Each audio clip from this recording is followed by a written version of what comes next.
Assalamualaikum warahmatullahi wabarakatuh. Alhamdulillah wassalatu wassalam ala rasulillah wa ala alihi wa sahbihi wa mawala. Amma ba'du fa ya ibadallah usikum bitaqwallah fa innal jannata liman ittaqah. Qala ta'ala fil Qur'anil Karim, a'udzu billahi minasy syaithanir rajim, ya ayyuhalladzina amanu kutiba alaikumus syiyam kama kutiba alal ladzina min qablikum la'allakum tattaqun. Hadirin jamaah rahimakumullah, tema kajian yang ditetapkan oleh panitia adalah saum bukan hanya menahan lapar dan dahaga. Kenapa kudunya itu? Karena banyak orang yang saum hanya lapar dan dahaga. Kata siapa?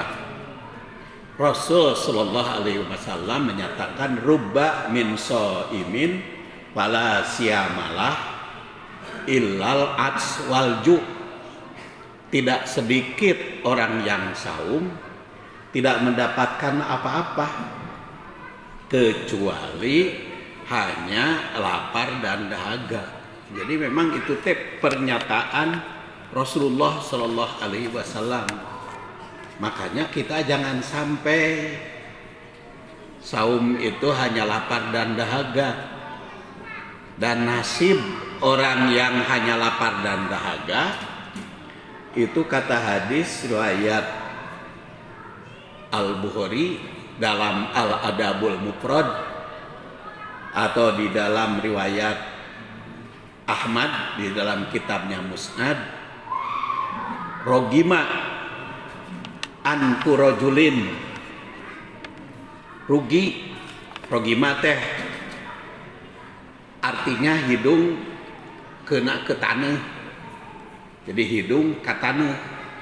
Itu apa maksudnya hidung ke tanah? Hidung itu kan sesuatu yang sangat berharga. Ini tisungkur, cek bahasa Sunda mah. Tisungkur, tikusruk. Rogima, tikusruk. Anpuradulin, hidung seseorang, yaitu dakhala alaihi Ramadan, masuk bulan Ramadan kepada dia, tetapi fansalaho, Ramadan teh berangkat lagi, meninggalkan, datang seperti sekarang tahun 1447 datang kan Ramadan itu mapage kepada kita, nanti akan pergi lagi.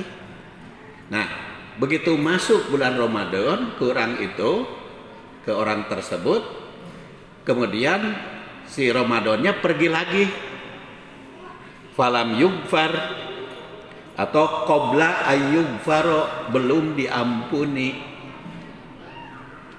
dosanya. Jadi tisungkur orang yang masuk kepada bulan Ramadan tapi tidak mendapat apa-apa, tidak mendapat ampunan. Jamaah rahimakumullah, lengkapnya hadis tersebut saya panjang lebar bahas, hampir 100 halaman bukunya, nantilah pada kajian Ahad subuh, Ahad pertama. Jadi bulan Ramadan secara teologis dan historis itu menempati posisi yang sangat agung dalam Islam. Makanya bukan hanya menahan lapar dan dahaga, sering disebut sebagai Sayyidus Suhur. Sayyidus Suhur itu ucapan Ibnu Mas'ud. Ramadan Sayyidus Suhur. Ada yang mengatakan itu sabda Rasul, tapi ternyata itu ucapan Ibnu Mas'ud atau sahabat Rasul Shallallahu Alaihi Wasallam. Idealnya Ramadan menjadi momentum tarbiyah atau pendidikan total yang mampu merestorasi kualitas seorang Muslim. Jadi harus ada bekasnya, jangan sampai hanya lapar dan dahaga. Rasul sallallahu alaihi wasallam menjanjikan ampunan karena man soma Ramadana imanan wa ihtisaban ghufira lahu ma taqaddama min danbih. Ada juga yang riwayat man qoma ramadhana. Jadi ada yang man soma Ramadan, ada man qoma Ramadan. Hadisnya sudah saya bahas pada bulan Ramadan yang lalu di sini dalam kajian subuh.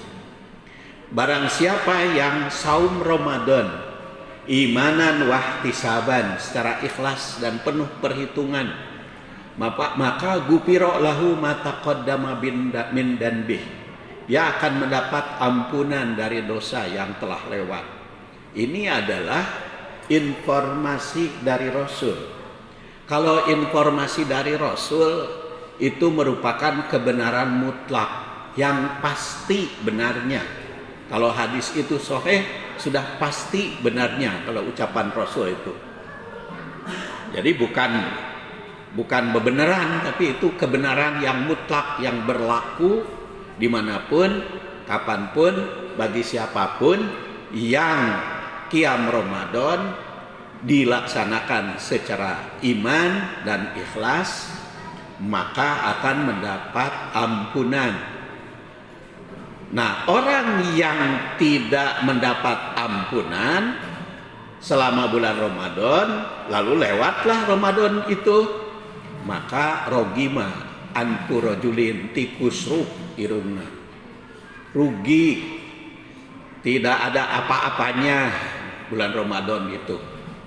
Dan di dalam riwayat Adabul Mufrad juga dikemukakan Rasulullah SAW mengucapkan amin ketika naik mimbar 3 kali aminnya. Yang pertama adalah orang yang disebut nama Muhammad tapi tidak mengucapkan sholawat atau tidak menyampaikan sholawat. Jadi dukirtu indahu falam yusolli, aku disebut nama tapi tidak membaca sholawat. Nyebut Muhammad tidak sallallahu alaihi wasallam. Namun kata riwayat At-Tirmidzi mengucapkan sholawat ketika nama Muhammad disebut itu hukumnya fardu kifayah. Jadi kalau ada yang mengucapkan seorang pun atau penceramah mengucapkan sudah sallallahu alaihi wasallam, itu dosa semua.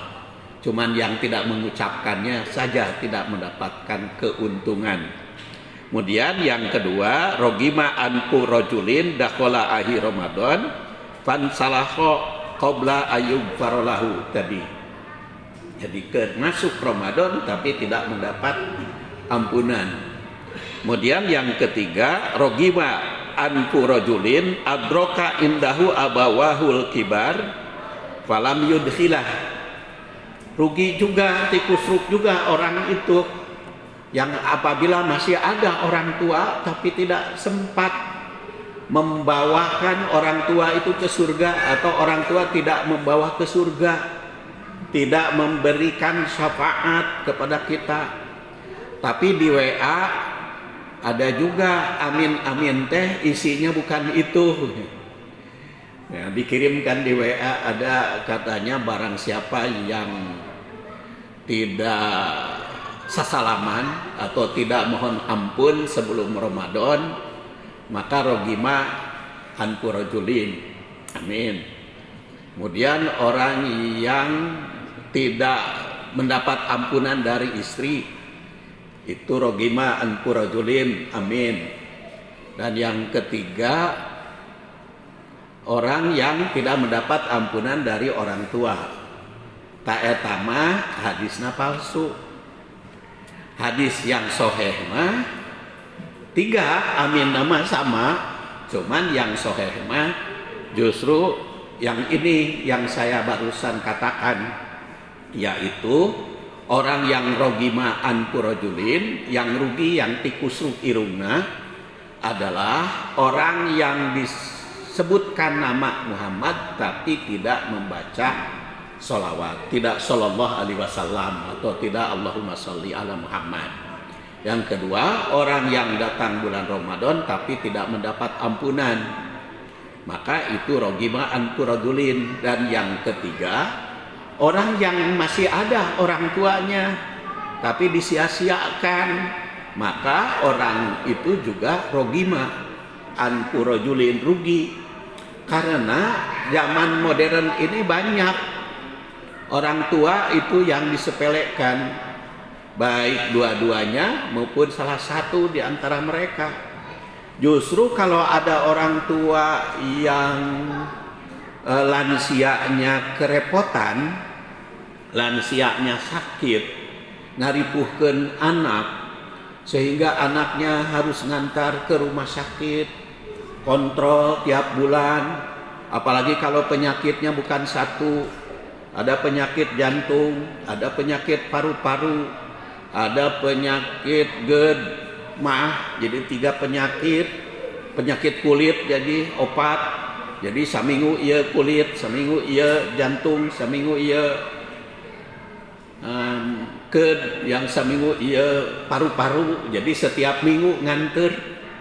Eta teh jiga nama ngaripuhkeun anak. Tetapi kalau berdasar hadis ini justru bakal menjadi syafaat bagi anaknya. Nah, orang yang menyepelekan, orang yang tidak membantu orang tuanya, maka rogima ankurojulin, dia tikusru, akan bakal mendapat kerugian. Jadi 3 hal itu yang soheh. Kenapa soheh? Karena diriwayatkan oleh Al-Bukhari di dalam Adabul Mufrad, oleh Ahmad di dalam Musnad, oleh At-Tirmidzi dalam Sunan At-Tirmidzi, juga oleh At-Tabarani dalam Al-Mu'jam Al-Kabir. Jamaah rahimakumullah, maka jangan sampai saum itu hanya lapar dan dahaga, tapi harus bermanfaat. Dan di situ dikatakan rubba min shaimin, banyak orang yang saum tidak mempunyai arti apa-apa, bahkan Allah Subhanahu wa taala tidak bertanggung jawab untuk memberikan pahala kalau hanya lapar dan dahaga. Bahkan sebenarnya saum itu teu kudu lapar. Jadi saum itu bukan laparnya yang dinilai, tetapi maknanya, isi itu sendiri. Coba kita lihat kegiatan-kegiatan Ramadan di Madinah. Karena kan ibadah saum itu diperintahkannya di Madinah di zaman Rasulullah SAW. Karena sebelum hijrah ke Madinah mah saum Ramadan belum difardukan. Ada adalah saum-saum para nabi terdahulu. Sebab makanya di dalam ayatnya kama kutiba alal ladzina min qablikum. Nah, kalau kita perhatikan saum di Madinah, Rasulullah SAW itu ternyata saum itu merupakan dorongan untuk produktif, untuk aktif, bukan bermalas-malasan, bukan tidur saja. Dabongan cenah aya hadis naumus shaim ibadah, saumnya tidurnya orang saum adalah ibadah.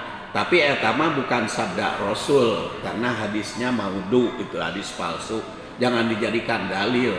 Oke, kalau dijadikan dalil salah, karena naumus shaim itu ibadah, tidurnya orang saum itu ibadah. Begitu sholat subuh, tas janari, tas sahur, langsung tidur.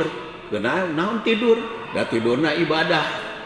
Padahal tidur saum sama aja tidur orang yang lain.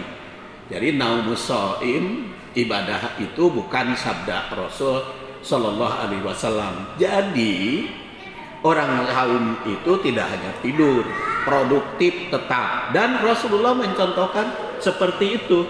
Coba aja saum pertama saja. Saum pertama itu tahun kedua Hijriah. Karena ya ayyuhalladzina amanu kutiba alaikumusiyam kama kutiba alal ladzina min qablikum la'allakum tattaqun itu turun pada tanggal 10 bulan Sya'ban menjelang Ramadan. Maka tanggal bulan Ramadannya saum. Nah, saum pertama justru tanggal 17 Ramadannya perang Badar. Perang Badar itu kan peristiwa yang hebat itu. Perjuangan yang sangat menggentarkan. Begitu pula Rasulullah SAW mengutus dakwah. Bahkan perang Badar itu kaitan juga dengan ekonomian, kemajuan ekonomi. Kemudian merdekanya Mekah dari cengkraman orang jahiliyah itu juga pada bulan Ramadan tahun ke-8 Hijriah. Dan banyak negara-negara atau negara-negara yang dijajah dibebaskan oleh Rasulullah SAW pada bulan Ramadan.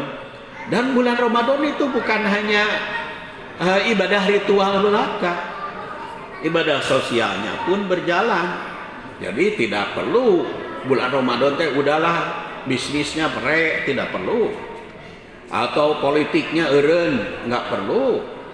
Justru malah bulan haramnya kan bukan bulan Ramadan kan ternyata.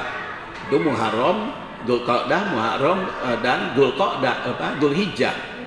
Dzulqa'dah, Dzulhijjah dan Muharram serta Rajab, bulan suci itu. Kalau bulan Ramadan mah malah disebutnya juga Syahrul Mubarak. Bulan Ramadan adalah bulan berkah, bulan peningkatkan amal ibadah. Jadi baik ibadah ritualnya, ibadah sosialnya, maka Rasulullah SAW juga belajarnya kalau di bulan Ramadan Rasulullah SAW didatangi malaikat Jibril setiap malam untuk bertadarus Al-Quran. Rasul membaca, Jibril mendengarkan, atau Jibril yang membaca, Rasul yang mendengarkan. Lamun teu Jibril teu hadir, Ibnu Mas'ud dipanggil suruh baca terus menerus. Padahal kita tahu kan Rasul itu orang cerdas, orang pinter, tapi belajarnya masih terus sampai beliau akhir hayat belajar itu.